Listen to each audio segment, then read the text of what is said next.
The viral video shook the world in less than an hour. It showed a man, calm and composed, being violently ripped from his first-class seat, his head slamming against the armrest, while passengers screamed in horror. The airline staff sneered, calling him a security threat just because he wore a hoodie and refused to give up the seat he paid for. They thought they were just removing a nobody. They thought they were clearing space for a VIP. But they didn't know that the man bleeding on the tarmac was the very person holding the lifeline to their company's survival. By the time the stock market opened the next morning, Sky King Airlines wouldn't just lose a passenger. They were about to lose $4 billion in 45 minutes. This is the story of the most expensive mistake in aviation history. The rain lashed against the reinforced glass of Chicago O'Hare International Airport, turning the tarmac into a blur of gray and steel. Inside the terminal, the air was thick with the humidity of too many bodies and the frantic energy of delayed flights. But inside the first-class cabin of Sky King Airlines Flight 91 Lounge, bound for London, it was quiet. Marcus Thorne sat in seat 1A. He was a man who knew the value of silence. At 42, Marcus had the kind of face that gave nothing away, eyes that were sharp and observant, resting beneath the hood of a charcoal-grey sweatshirt that had seen better days. He wore faded denim jeans and a pair of beat-up sneakers that were arguably older than the junior flight attendant, checking the overhead bins. To the casual observer, Marcus looked like a mistake. In a cabin filled with tailored Italian suits, Rolex watches, and the overpowering scent of designer perfume, Marcus looked like someone who had taken a wrong turn at the boarding gate. He adjusted his seat, declining the pre-flight champagne offered by a flight attendant who barely made eye contact with him. Her name tag read Tiffany. She had smiled warmly at the man in 1B, a portly fellow in a pinstripe suit who was loudly discussing his golf handicap on his phone. But her smile had vanished the moment she turned to Marcus. "Just water, please," Marcus had said, his voice deep and polite. Tiffany had sighed, a short, sharp sound through her nose, before dropping a plastic cup on his console without a napkin. "We're saving the glass for full service after takeoff," she muttered, before rushing back to refill Pinstripe's crystal flute. Marcus didn't mind. He wasn't there for the service. He was there for the sleep. It had been a grueling 72 hours. As the lead architect and majority shareholder of Thorne Logistics, a proprietary AI-driven shipping infrastructure, he had just finished a marathon negotiation in Chicago. The deal he was flying to London to sign was not public knowledge yet. It was a merger that would save a struggling legacy airline from bankruptcy. That airline was Sky King. Marcus closed his eyes, leaning his head back. He technically owned a private jet, a Gulfstream G650, but it was currently grounded in Seattle for maintenance. He didn't mind flying commercial. He liked seeing how the product worked on the ground level. He liked seeing how the employees treated the customers. So far, he wasn't impressed. He pulled his noise-cancelling headphones over his ears, drowning out the drone of the engines and the chatter of the cabin. He just wanted to sleep. He had the window seat, the one he had specifically booked 3 weeks ago, because he needed to lean against the wall to rest his bad shoulder. An old injury from his time in the Marines. He was drifting off, finally finding a moment of peace, when a sharp tap on his shoulder jolted him awake. Marcus slid the headphones down. "Excuse me?" Standing in the aisle was a woman who looked like she had been manufactured in a factory that specialized in entitlement. She was wearing a white fur coat that was impractical for travel, oversized sunglasses, and was holding a Louis Vuitton carrier bag that yapped. Behind her stood the chief purser, a tall man with slicked back hair and a name tag that read Greg. Greg looked exhausted and annoyed, but his annoyance didn't seem directed at the woman in the fur. It was directed at Marcus. "Sir, Greg said, his tone lacking any genuine courtesy. "I need to see your boarding pass." Marcus blinked, disoriented. I showed it at the gate, and to the attendant at the door. "Show it again," the woman snapped. She pulled her sunglasses down, revealing ice-blue eyes that scanned Marcus with open disgust. "He's obviously in the wrong seat, Greg. Look at him. He probably sneaked in while you were busy helping actual customers." Marcus felt the heat rise in his chest, but he tamped it down. He reached into his hoodie pocket, pulled out his phone, and brought up the digital pass. He held it up. Marcus Thorne. Flight 919, Seat 1A, First Class. Greg peered at the screen, frowning as if he were trying to spot a forgery. "It's a valid pass," Marcus said calmly. "Is there a problem?" "Yes, there is a problem," the woman interrupted, stepping closer. Her perfume was cloying, a heavy floral scent that made Marcus want to sneeze. "The problem is that my seat is 1B, and my husband is in 2B. But I require the window seat. My emotional support animal," she gestured to the yapping bag, "gets anxious in the aisle. It needs to look out the window." Marcus looked at the woman, then at Greg. "I booked this seat 3 weeks ago. I have a shoulder injury. I need the window to sleep." "Sir," Greg said, his voice dropping an octave, becoming authoritative, "Mrs. Beatrice Calloway is a Diamond Medallion member with Sky King. We accommodate our priority passengers."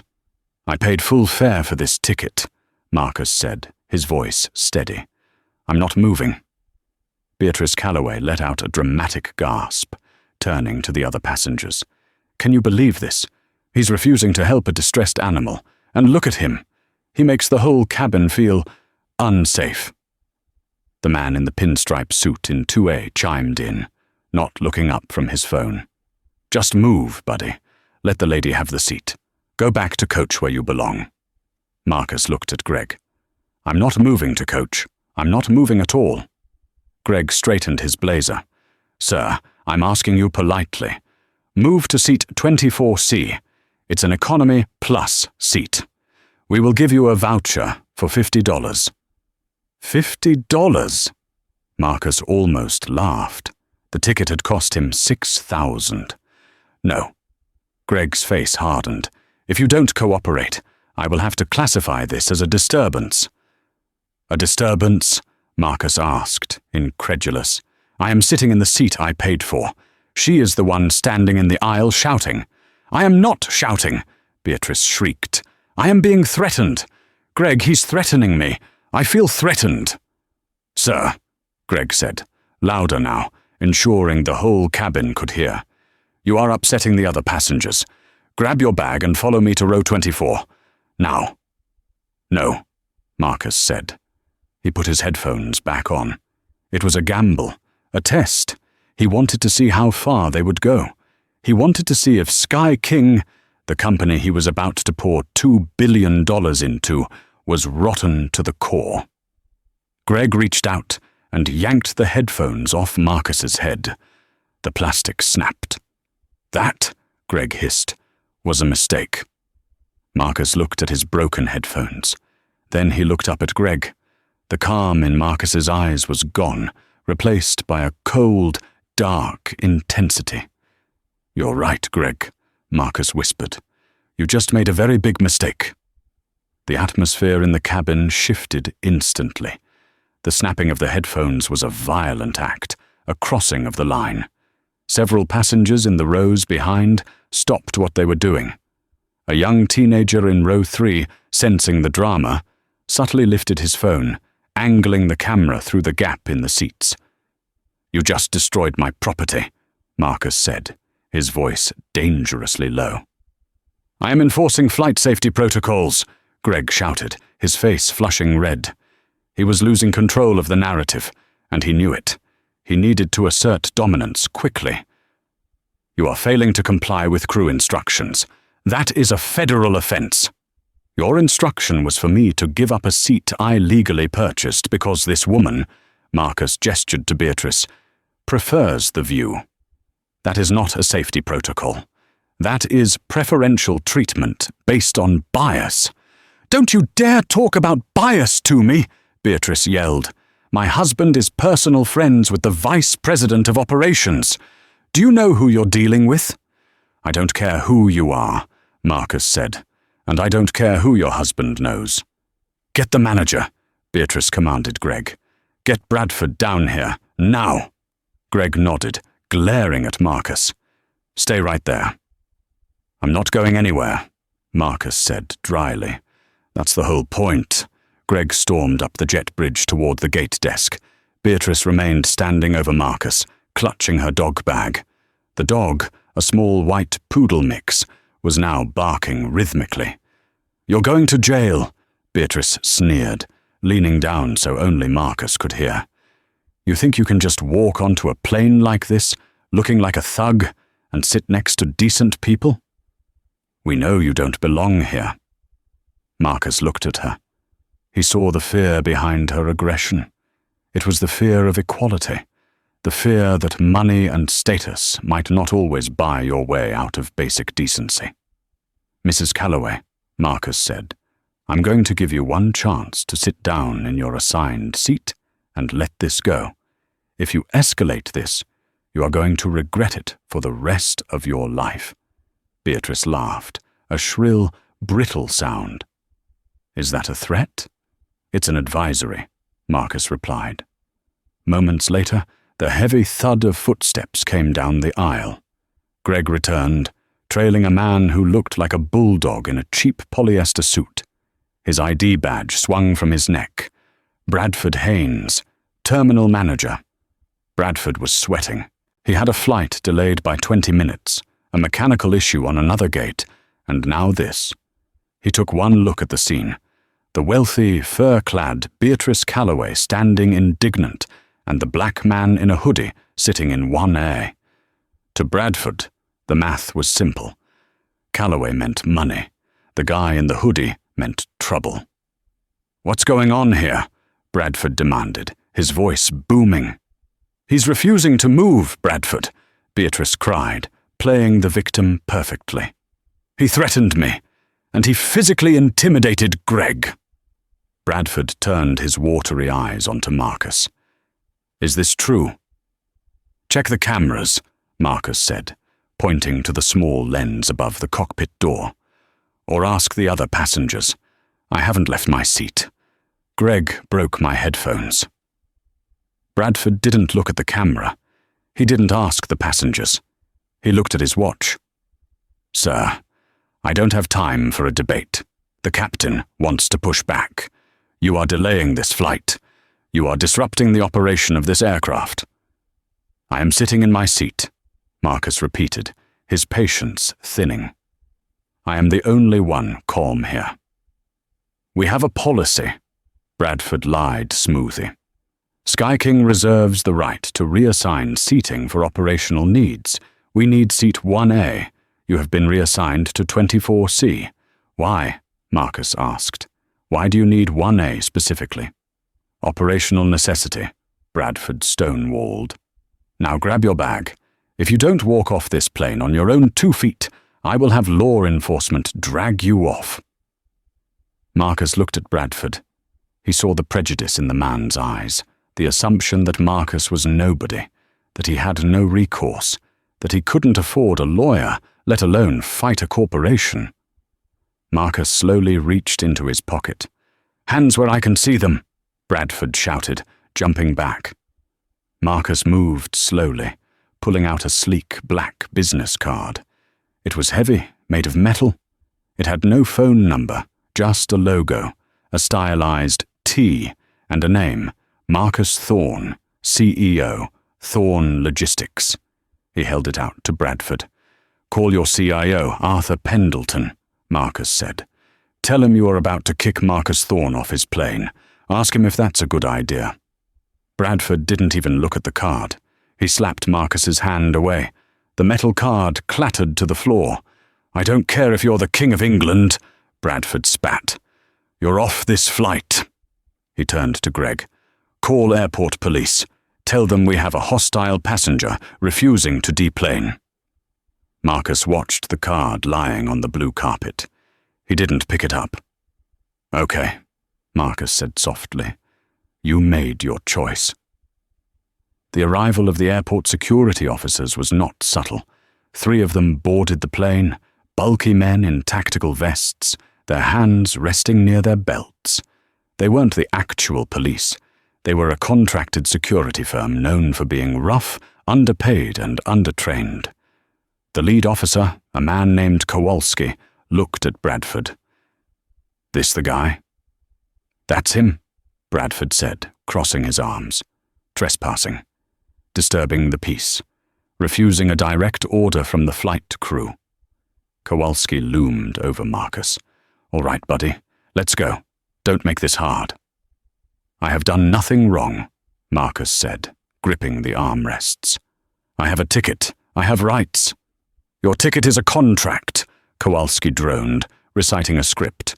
"The airline can revoke it at any time. Right now, you're trespassing."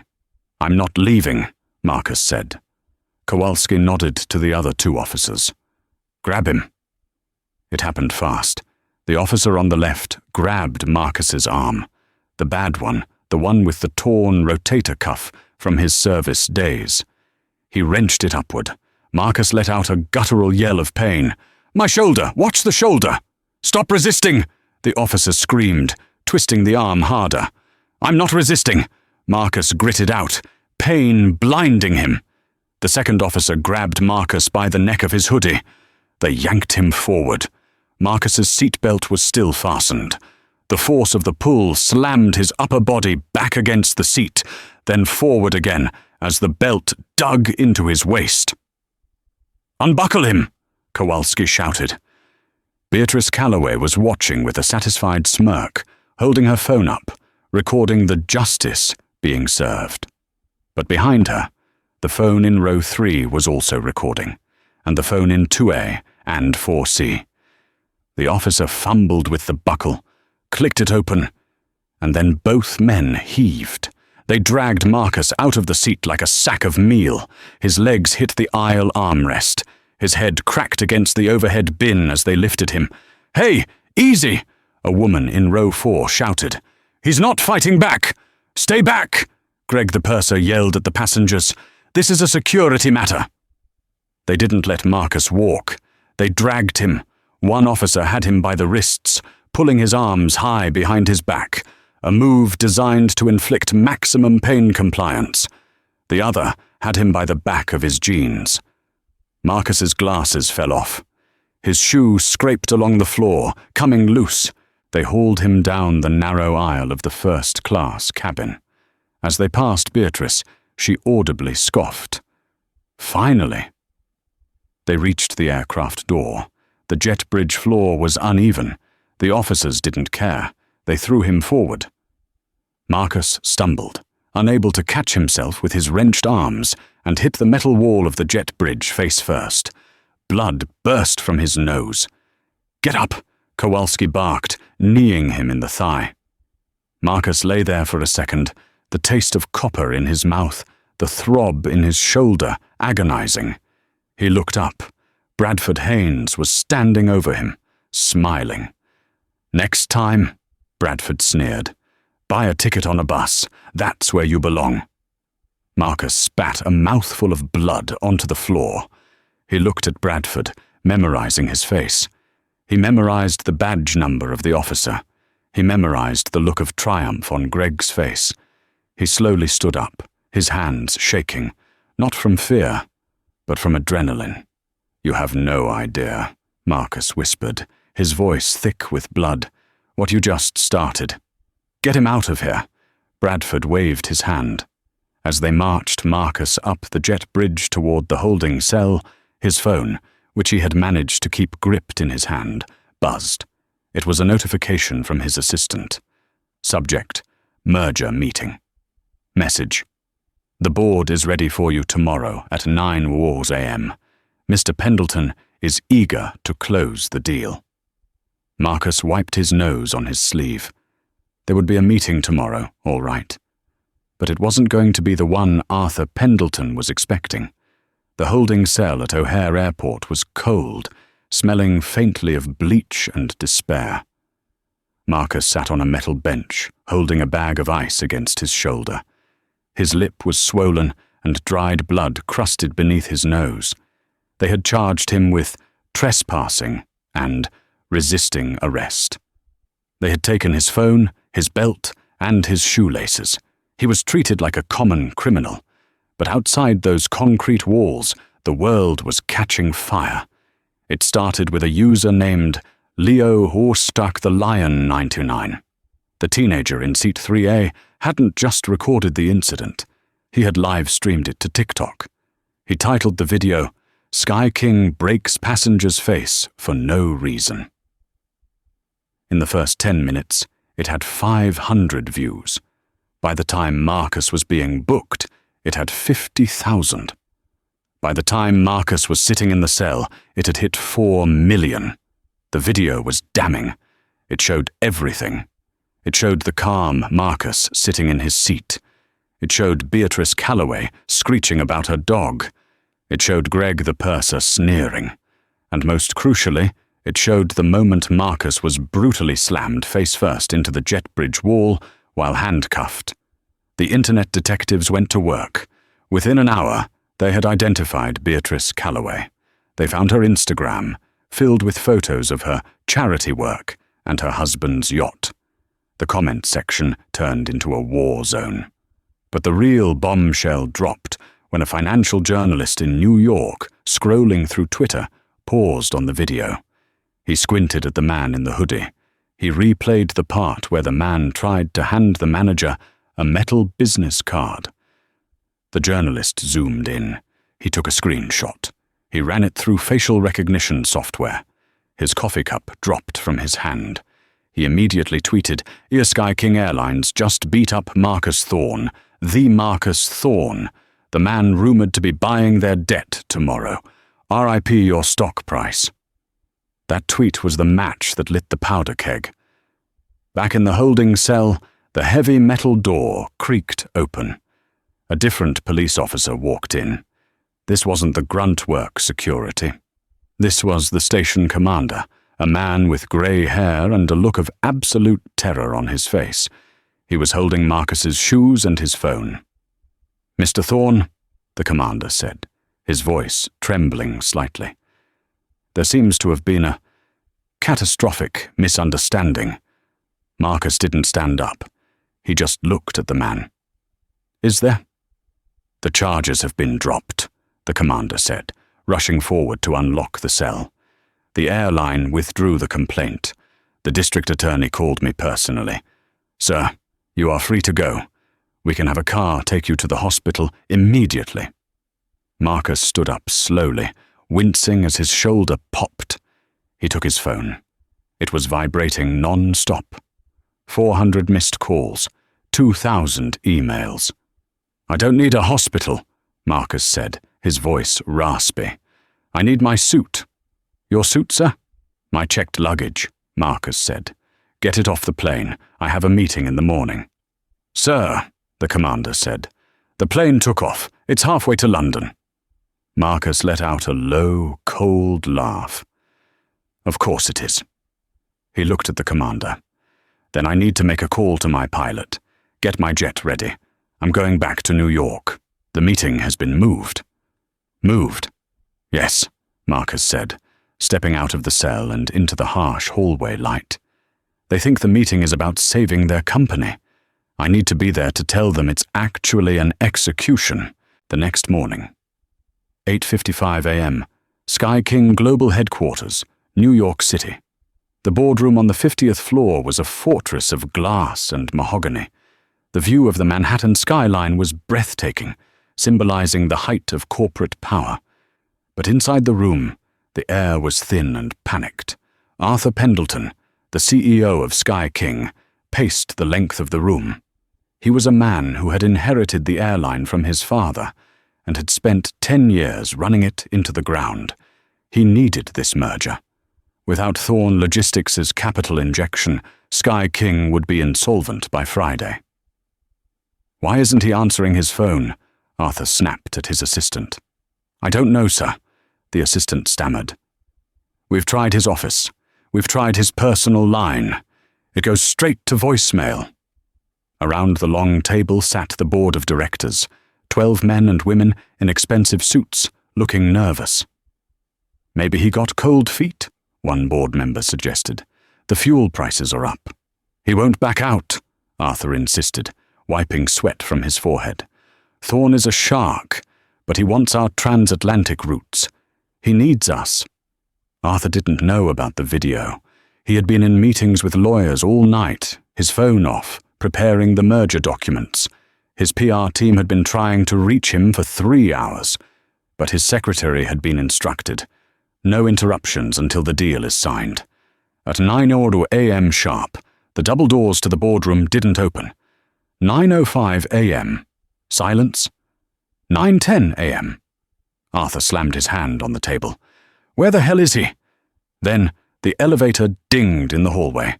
The heavy oak doors swung open. But it wasn't the polished, suit-wearing tycoon they expected. Marcus Thorne walked in. The room fell into a stunned silence. Marcus was wearing a fresh, sharp black suit, tailored to perfection. But the suit couldn't hide the damage.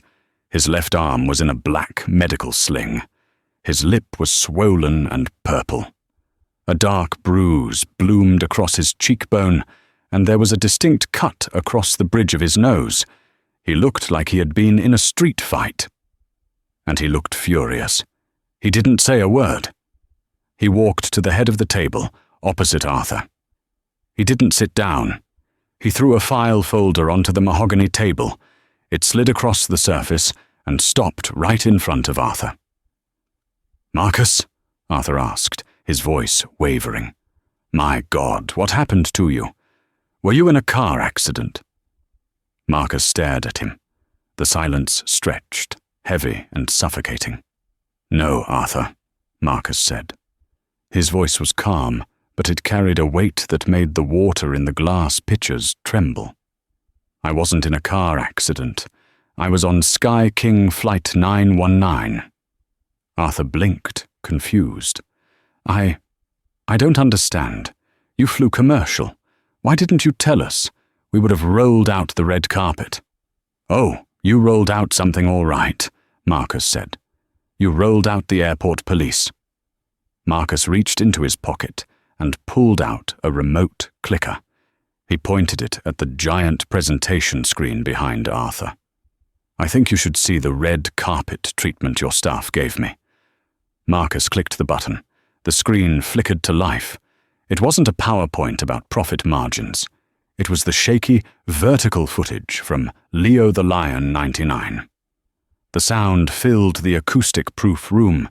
The screeching of Beatrice Calloway, the arrogance of Greg, the sound of the officer snapping Marcus's arm, the sickening thud of his head hitting the wall. The board members gasped. One woman covered her mouth. Arthur Pendleton went pale, his skin turning the color of old paper. The video ended with the close-up of Marcus bleeding on the floor while Bradford Haynes sneered at him. Marcus clicked the screen off. The room was dead silent. That, Marcus said, pointing a finger at the black screen, happened yesterday. I was sitting in seat 1A.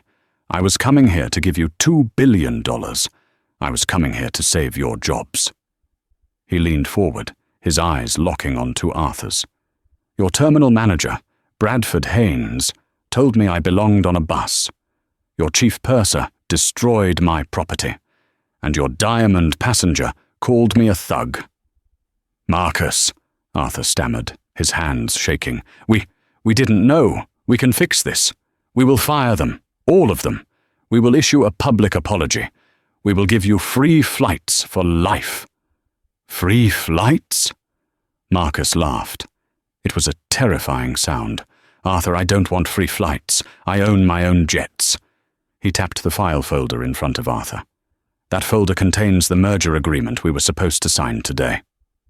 Arthur reached for it, hope flickering in his eyes. So, we can still move forward. We can settle this? "Open it," Marcus commanded. Arthur opened the folder. It was empty. "The deal is dead, Arthur," Marcus said softly. "I'm not buying Sky King." You can't," Arthur whispered. "If you don't sign, the banks call our loans on Monday. We'll go bankrupt." "I know," Marcus said. "But I'm not just walking away. You see, I realized something while I was sitting in that jail cell yesterday." Marcus turned to face the board. "I realized that if you treat a man who is about to give you $2 billion like garbage, imagine how you treat the single mother saving up for a holiday, or the elderly couple visiting their grandkids. Your culture is rot, and rot needs to be cut out." Marcus pulled out his phone. "5 minutes ago," Marcus announced, "I initiated a short sale on Sky King stock. I didn't buy your company, Arthur. I bet against it." Arthur stood up, knocking his chair over. "You're shorting us. You're killing us." "I'm not killing you," Marcus said, turning to leave. "The market is. And the market opens in—" He checked his watch. 3, 2, 1. The opening bell rang. Usually, Sky King, ticker SKG, traded at $42 a share. At 9:31 a.m., the news of the failed merger hit the wire. At 9:32 a.m., the viral video was picked up by CNN, Fox, and BBC. The headline ran across the bottom of every screen in Times Square. "Billionaire CEO assaulted by airline he intended to buy." The reaction was instantaneous and violent. Traders on the floor screamed, "Sell!" The algorithms kicked in. 42 hours, 34.50, 28 hours. In the boardroom, Arthur Pendleton watched the stock ticker on the wall monitor with horror. It was a bloodbath. Red arrows pointed down, down, down. "It's crashing!" the CFO screamed. "We've lost 30% in 2 minutes!" Marcus stopped at the door. He didn't look back. "It's going lower." By 10 a.m., Sky King was trading at $12. By 10:30 a.m., the major sponsors, credit card companies, fuel suppliers, announced they were pausing contracts pending an investigation into the airline's safety and discrimination policies. But the karma wasn't just corporate. It was personal. The fate of the antagonists. Bradford Haynes, terminal manager. Bradford was in his office at O'Hare, sipping coffee, when his phone rang. It was HR. He didn't even get a chance to speak. "Mr. Haynes, do not touch your computer. Security is on the way to escort you out. You are terminated immediately for gross misconduct and liability exposure." Bradford walked out of his office into the terminal. The TVs at the gate were playing the news. He saw his own face on CNN, sneering at Marcus. The passengers in the waiting area recognized him. They started booing. Someone threw a half-eaten bagel at him. He had to run to the parking lot, covering his face. He would never work in aviation again. Greg, the purser. The flight landed in London. Greg opened the door, expecting the cleaning crew. Instead, he was met by 2 officers from Scotland Yard. "Gregory Stiles." "Yes?" "You are wanted for questioning regarding an assault causing bodily harm. Please come with us." As he was led away in handcuffs, the passengers deplaning behind him, the ones who had witnessed the cruelty, cheered. Beatrice Calloway, the diamond passenger. Beatrice turned on her phone as the plane taxied in London. It froze immediately. Too many notifications. When it finally loaded, her world collapsed. Her husband's company had issued a statement on Twitter. "We do not condone the behavior of Mrs. Calloway. Her views do not reflect our values." But worse, the internet had found her charity foundation was a tax shelter. The IRS had already announced an audit. Her socialite friends had blocked her. She was trending #1 globally, but the hashtag was Beatrice the Bigot. As she walked into Heathrow arrivals, paparazzi were waiting. Not the kind she liked. These ones were aggressive. They shouted questions. "Beatrice, why did you attack a disabled veteran?" "Beatrice, How does it feel to cost an airline $4 billion?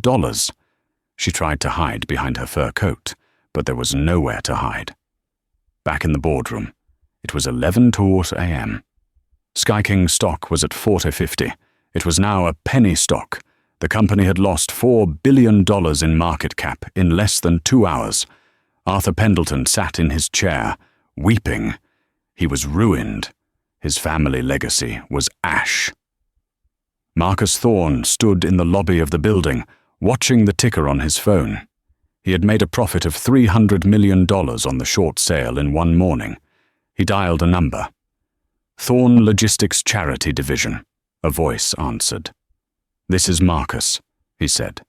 "I'm transferring $300 million to the account. I want you to start a new grant program." "Yes, sir. What should we call it?" Marcus looked at his reflection in the glass doors. He touched his bruised shoulder. "Call it the Right to Fly, Legal Defense Fund. It's for people who get mistreated by corporations and can't afford to fight back." He hung up, walked out into the New York sunshine, and hailed a cab. He didn't take a limo, just a yellow cab. "Where to, Mac?" the driver asked. "The nearest hospital," Marcus said, finally letting the exhaustion hit him. "I think I need stitches." The collapse of Sky King Airlines didn't happen in a vacuum. It was a slow, agonizing suffocation that the entire world watched with bated breath. In the 48 hours following the incident at O'Hare, the company went from a legacy carrier to a toxic asset. Arthur Pendleton, the CEO who had inherited the empire, tried to stop the bleeding. He went on every major news network, CNN, BBC, Fox Business, trying to spin the narrative. He called it an isolated incident involving a rogue contractor. He promised internal reviews. He even offered a public donation of $50,000 to a civil rights charity. It was a mistake. The internet tore him apart. 50,000, one commentator sneered on live television. You just lost $4 billion in market cap, and you think the price of a mid-size sedan is going to fix a civil rights violation? The real death blow came 3 days later. The Federal Aviation Administration, FAA, launched a comprehensive audit of Sky King's operational practices. They weren't just looking at the incident with Marcus, they were looking at everything. Maintenance logs, crew rest times, safety protocols. When an airline is under a microscope, cracks begin to show.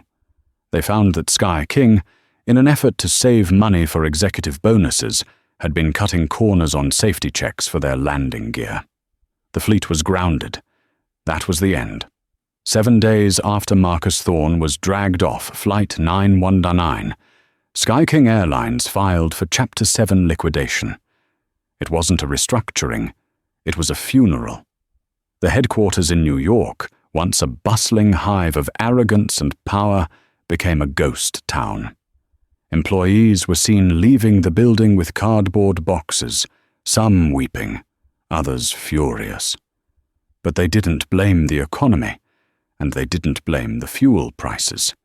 They blamed the culture of entitlement that had started at the top and trickled down to the gate agents. They blamed the moment their colleagues decided that a hoodie meant threat and a suit meant value. While the company died a corporate death, the individuals responsible faced a much more personal, visceral reckoning. Marcus Thorne didn't need to sue them personally. He simply let gravity take its course. Bradford Haynes, the bully broken. Bradford Haynes, the terminal manager who had sneered at Marcus and ordered his removal, found that his infamy had a long shelf life. 2 weeks after his termination, Bradford tried to get a job. He had 20 years of experience in logistics and management. He applied for a position as a warehouse supervisor for a large shipping company in New Jersey. He nailed the phone interview. His resume was impeccable, but when he walked into the office for the face-to-face interview, the hiring manager, a young woman of color, paused. She looked at Bradford, then looked at her computer screen, then back at Bradford. "I know you," she said, her voice turning ice cold. "I have a very common face." Bradford tried to joke, sweat prickling his hairline. "No," she said, turning her monitor around. It was a still image from the viral video, zoomed in on Bradford's face as he pointed a finger at the bleeding Marcus. "You're the guy from O'Hare. The guy who said the passenger belonged on a bus." "That was taken out of context," Bradford stammered. "I was following protocol." "We prioritize dignity here, Mr. Haynes," she said, standing up. "Please leave before I call security to drag you out. I hear that's how you prefer to handle things." Bradford remained unemployed for 8 months. He lost his pension. He lost his company car. Eventually, desperate and broke, he took the only job that didn't require a background check or a Google search. He found work as a night watchman at a scrap metal yard. He spent his nights in a freezing booth, guarding piles of rusted junk, a king of the garbage, just as he had treated others like garbage. Greg Stiles, the enforcer behind bars. Greg, the chief purser who had broken Marcus's headphones and escalated the situation, didn't just lose his job, he lost his freedom. The investigation revealed that Greg had falsified the flight report. He had written that Marcus was aggressive and physically threatening crew members before Marcus had even been touched. He had fabricated a reason to remove a paying passenger to accommodate a VIP. In the aviation world, falsifying federal safety documents is a felony. Greg was charged with filing false reports and 2 counts of assault for his role in directing the security officers. The trial was swift. The video evidence was irrefutable. The judge, a stern man with zero tolerance for bullying, sentenced Greg to 18 months in federal prison.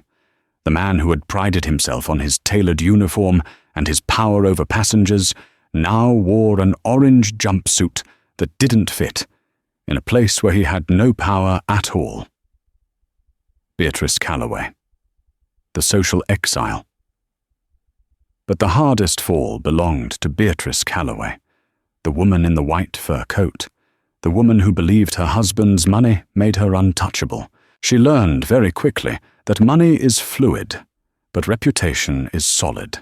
Her husband, Richard Calloway, was a ruthless investment banker.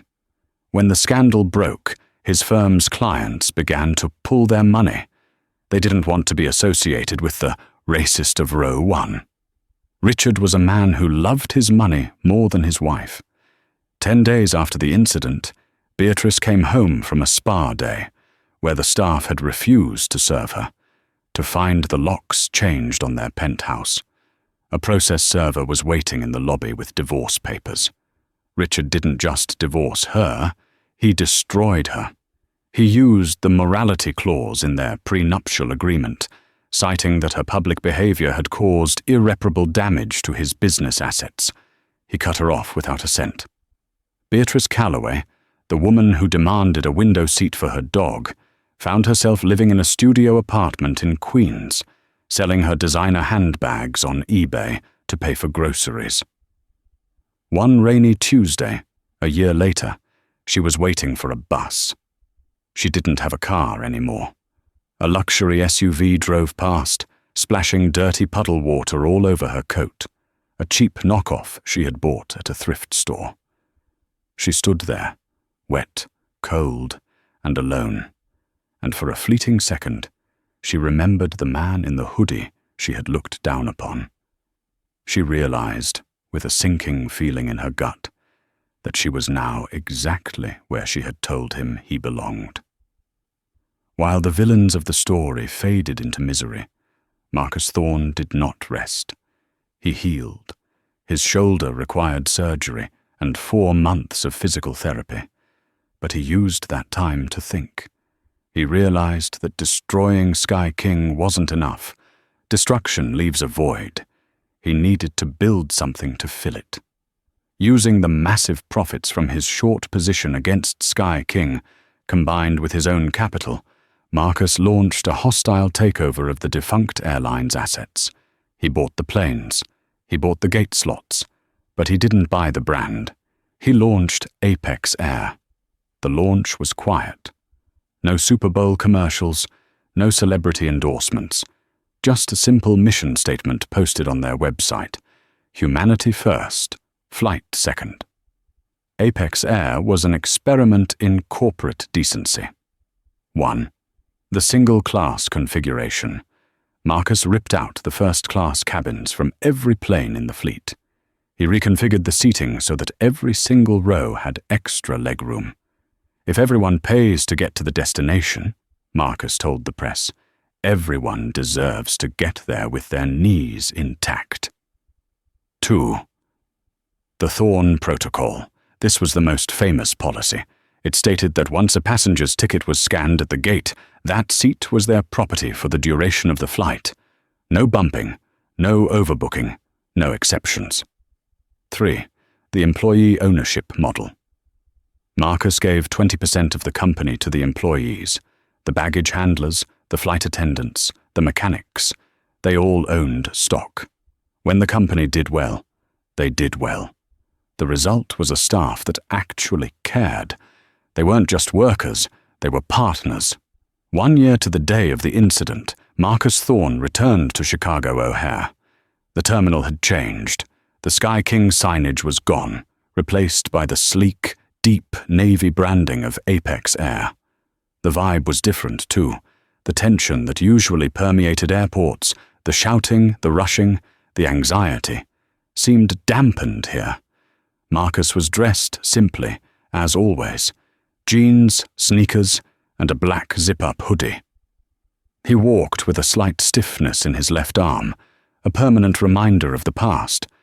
But his head was held high. He approached the gate for the flight to London. The gate agent was a woman named Sarah. She looked tired but was smiling as she processed a long line of passengers. When Marcus stepped up, she didn't look at his clothes. She looked at his eyes. "Good morning," she said warmly. "Passport, please." Marcus handed it over. She scanned it, and her eyes widened slightly as the name flashed on her screen. Owner, Chairman. She looked up, about to stammer an apology or call a manager, but Marcus put a finger to his lips. "Just a passenger today, Sarah," he whispered. "Treat me like everyone else." She relaxed, her smile turning genuine. "Okay, Mr. Thorn. You're in seat 14A. It's a window seat." "I like window seats," Marcus smiled. He boarded the plane. It was a Boeing 777, refurbished with the new interior. The air smelled fresh, not stale. He walked down the aisle.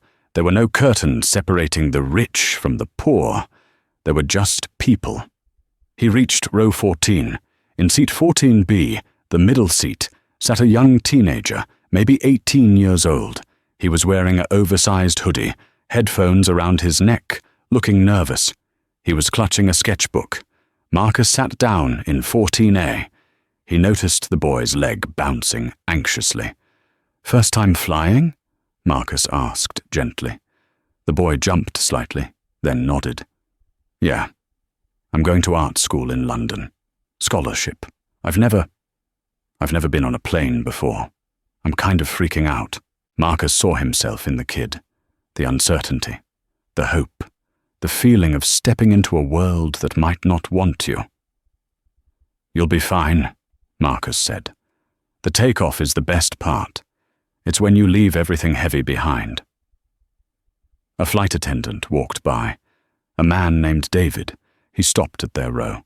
He didn't sneer at the boy's hoodie. He didn't check to see if they belonged. "Can I get you gentlemen anything before we take off? Water? Juice?" The boy looked at the menu. I don't have a credit card on me. How much is the water?" David smiled. On Apex, the water is always free. "And tell you what, since it's your first flight, have a cookie on the house." He handed the boy a bottle of water and a chocolate cookie. The boy beamed, his anxiety melting away. Marcus watched the interaction. He felt a lump in his throat. This was it. This was the victory. It wasn't the billions of dollars. It wasn't the bankruptcy of Sky King. It was this moment right here, where a kid in a hoodie could sit on a plane and be treated with dignity. The plane began to taxi. The engines roared to life, a deep, powerful thrum that vibrated through the floor. Marcus leaned his head back against the cabin wall. He looked out the window as the runway blurred beneath them. The plane lifted, defying gravity, rising above the clouds, leaving the grey rain of Chicago far below. He closed his eyes, and for the first time in a year, Marcus Thorne truly slept. Marcus Thorne didn't just win a lawsuit, he rewrote the rules of the game. He proved that the most expensive thing a company can lose isn't its stock price, it's its humanity. The staff at Sky King thought they were removing a problem, but they were actually clearing the way for a revolution. It serves as a brutal lesson for everyone. Arrogant power is fragile, but dignity is bulletproof. The next time you see someone in a hoodie or someone who doesn't look like they belong, remember Marcus. Remember that the person you judge today might be the one buying your company tomorrow. Call to action. What do you think about the Thorne Protocol? Should all airlines be forced by law to ban overbooking? I want to hear your thoughts in the comments section. I try to reply to the best ones.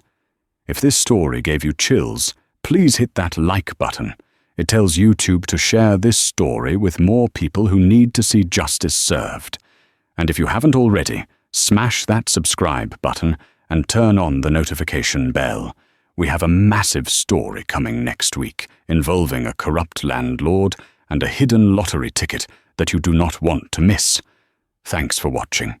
Stay humble and fly safe.